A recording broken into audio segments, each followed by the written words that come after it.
all these schools that were traditionally this or traditionally that. I mentioned Harvard, like it was founded to train ministers. Wow. And so the last straw for me when I sent my degree back, Harvard announced that its new head chaplain was an atheist. I was like, really? That's interesting. Yeah, sounds like the dumbest shit I've ever heard. I'm out. And so I tore my diploma out live on the air. The state of New Jersey, they passed a bill recently that said gender identity training, which eventually turns out to be gender fluidity and trans stuff, is mandated in all government schools starting in first grade. And I say government schools intentionally. They're not public schools, they're government schools. What I want to know is what's being pumped into the minds of those kids.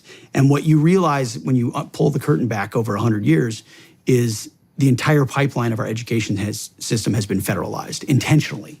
Everyone you meet through that timeline who's pushing hard on the shoulder on the plow of education is an atheist, a Marxist, or a socialist, or a humanist. A lot of them are humanists, which is— What's a humanist? Humanist is basically completely rejects Christianity or faith at all. And so it's all— humanity is at the center of good and evil, right and wrong. It's effectively secularism posited as an alternative religion to Christianity. It's the worship of mankind as the highest being, as opposed to God as the highest being.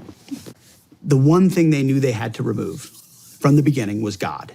God had to come out of the schools because God was the immovable object that prevented their utopian schemes.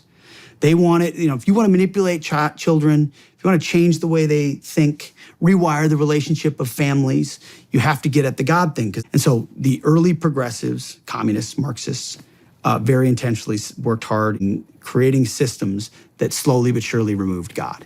It's the modern court that made all those things unconstitutional based on a misreading of the First Amendment and freedom of religion versus freedom from religion. They used patriotism falsely to sort of get rid of God. And then once they built an allegiance to state, and what that was is they replaced basically the cross in the Bible with the flag and a pledge. The original Pledge of Allegiance was written by a socialist minister, and it did not include under God. Eisenhower added under God in the 50s when we were fighting the godless communists. So you have a flag and you have a pledge allegiance to the republic, and they saw the government school system as the best entity to do that in. And some schools that are a little different here on the government spectrum, but ultimately, even if you're hiding out at a good school, the pipeline of the curriculum is the same as other schools because it's all been federalized in Washington, D.C.